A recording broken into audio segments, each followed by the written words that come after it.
This is my second time trying to film this video because I didn't know how to get my words across, and also I was wearing a jumper and I was very hot, so I just went to go and change that. But hello guys, how are you doing? So I went to this well, as you guys know, I'm currently doing a teaching program, and my tutor said he wanted to do a seminar about finding your passion and the purpose of passion and that kind of stuff. And luckily for me, my partner actually had 2 days off this week, so I was able to attend, because I haven't been going to class because of the whole trying to adjust to our new schedule and stuff like that.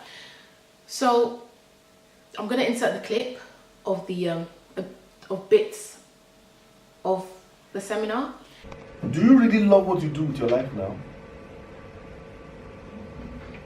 What is that thing that makes you to wake up this morning even when the weather is not encouraging? What is that force that drives you from the bed in the morning when you don't even feel like living? What is it that you really love outside humans' personality within your social context? What I mean, love as in, do you really love your life? Do you really place a high value on yourself? How do you see yourself? What are the ways you look at yourself?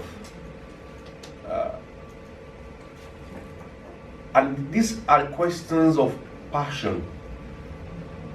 Are you really passionate about what you do? About coming to Montrose, are you passionate about study? Or are there other reasons behind your study?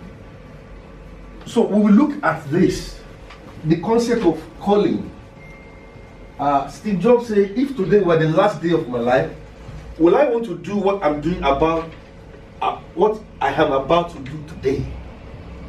That's a very deep question for reflection. That if today were to be the last day, now all this is telling you about the question about passion. That finding passion about something that you love, that makes life real. Earlier when I was discussing with two of your colleagues in this room, that when you find your passion, it's like a fire that burns around you.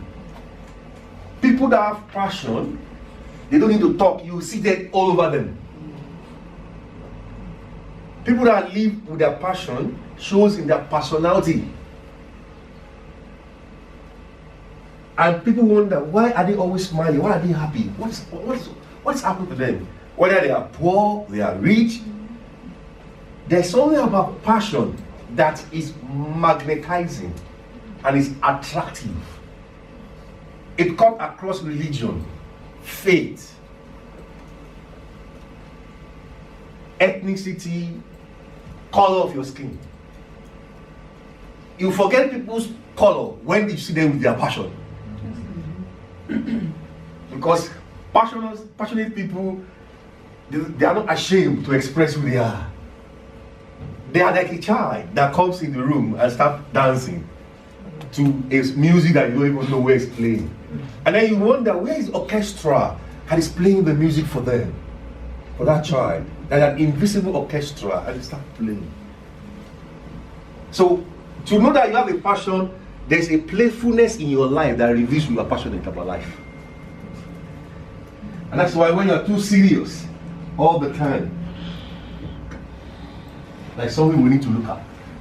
So, let's look at because passion and purpose, they are twin sisters. When someone finds their passion in life, it's related to finding your purpose. And the question is, what makes one's life rich in poverty, another unfulfilling in abundance? There has been some research on psychology of happiness that has been done, and people look at what makes people happy. And they went to some third world country.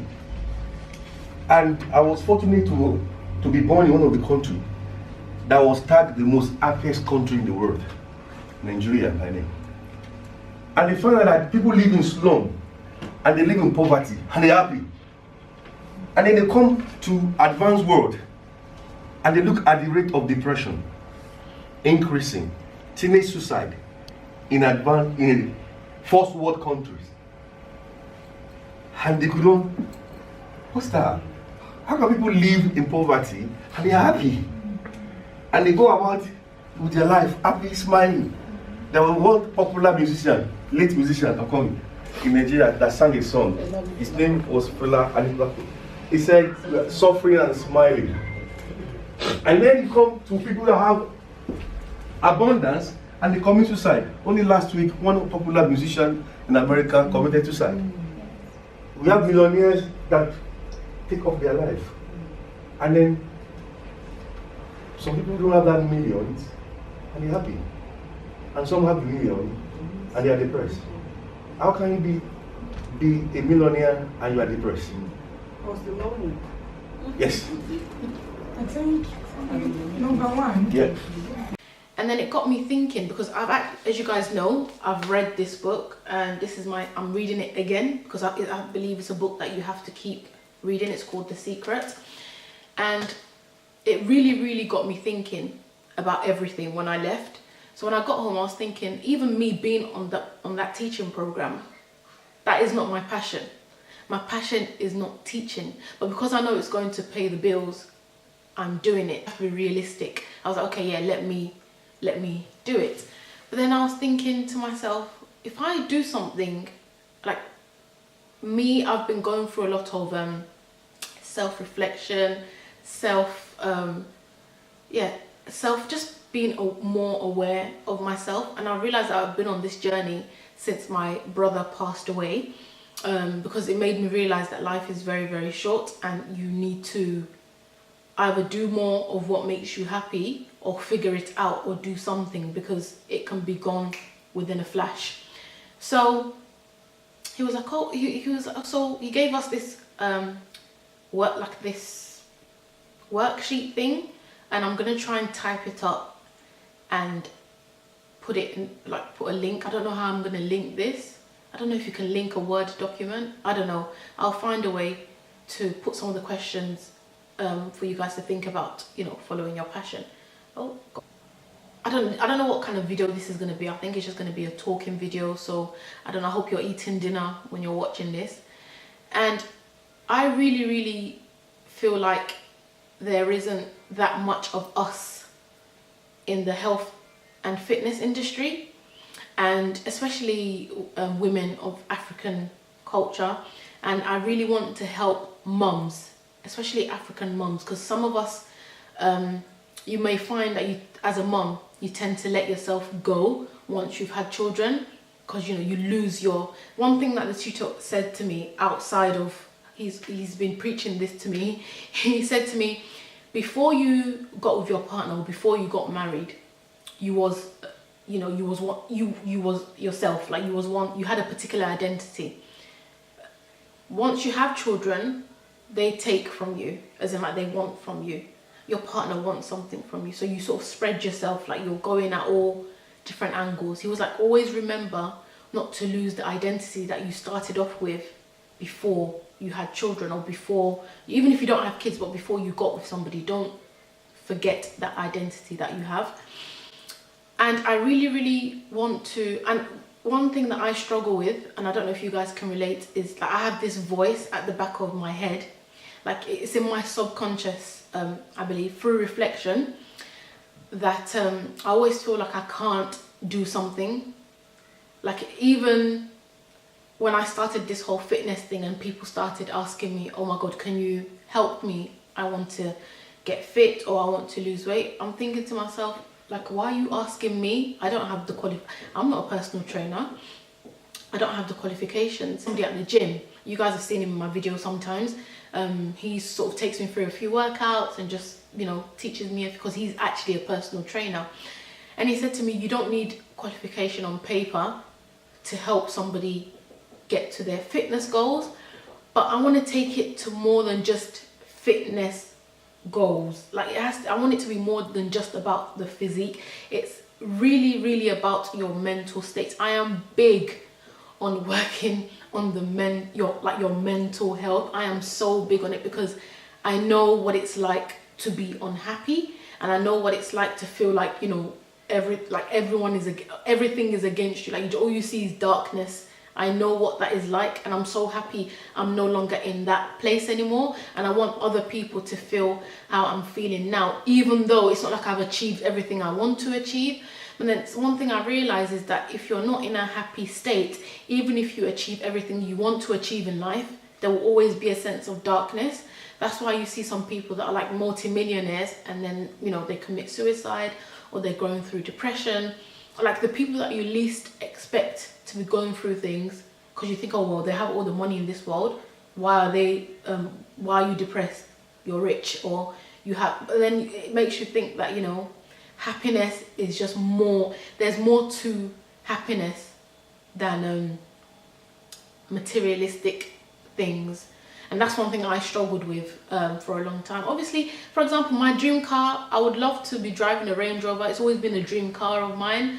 But then if I don't have it, as long as I've got a car that I'm driving, I'm happy with that. It's just, it's something, how can I say this? I just want to make sure that I continue to stay in a happy state before I achieve those things. So I don't want to achieve something and then deep down I'm unhappy. Then what's the point of having those things, if that makes sense? So I don't even know where this video is going. I just wanted to sit down and talk about some of the things that I've been thinking about. And if any of you guys have read The Secret, and you've used the law of attraction, if you've manifested anything into your life, can you please let me know, and what tips and tricks do you use? Because sometimes, for a couple of months now, on and off, I'll go to the mirror and I'll say to myself, I am confident. I'll say, I am confident. I believe in myself. As I say it, I'm laughing at myself, because I'm thinking, what the hell are you doing? So subconsciously, I'm not believing what I'm saying, and I'm getting frustrated with myself. And I get my kids to do it as well, but it's a different ball game. Like, I just feel so weird standing in front of the mirror going, I believe in myself, I am confident. It just feels so weird, because I don't know, it's just weird. I don't know, but yeah, I'm gonna keep striving, and it takes me off into the fitness side of things. A lot of people have fitness goals. They want to lose 10 pounds, lose 9 pounds. I think I'll do a video on my health and fitness journey. Yeah, my fitness journey, I think will be a good video to do. It might inspire some of you guys out there.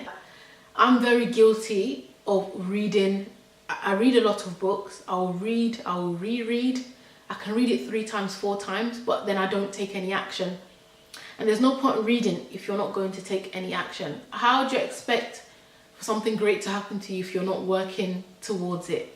It's like, for example, if you want to lose 8 pounds, if you don't exercise and look at what you're eating, you're not going to lose weight. You're just going to be saying, oh, I want my belly to be flat. I want my belly to be flatter. But what are you doing to get that flat belly? What steps are you taking? And that's the way I feel about so many things right now.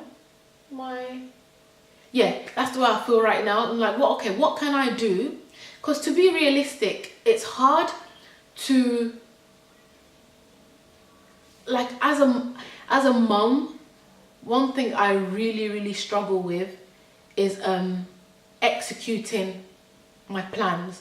Like, for example, if I say I want to wake up at 5:30 a.m, which sometimes I do, by the time I wake up, my daughter automatically wakes up with me, and I'm like, oh God, I won't be able to do what I want to do. I know I can stay up at night time and do it, but then it's like, oh, I want to sleep as well. So it's just finding that balance. That's currently what I'm working on right now. I don't know where this video is going. Like I said, I just felt like sitting down and sharing this with you guys. I don't even know if it's going to help anyone.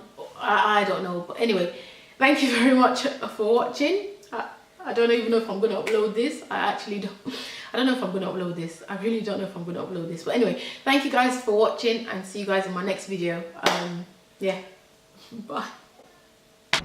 Someone defined hope this way. Say hope is a favorable expectation of a brighter tomorrow. And hope is a favorable expectation. So when you are in hope mode, you are expecting something to come into your life. And one thing that can bring whatever you are looking for is your passion. Anything that you are passionate about, you will attract it. It's a law.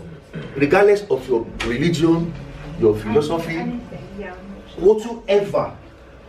If it's in a relationship, if you are passionate about your spouse, the attraction would be there. If it's in childbearing, parenting, if you are passionate about your kids, they can see it. It is not until you buy them the expensive trainers. The passion. So you can see that passion is a magnet. Let's establish that. Is a magnet. Then the question is, how do we find our passion?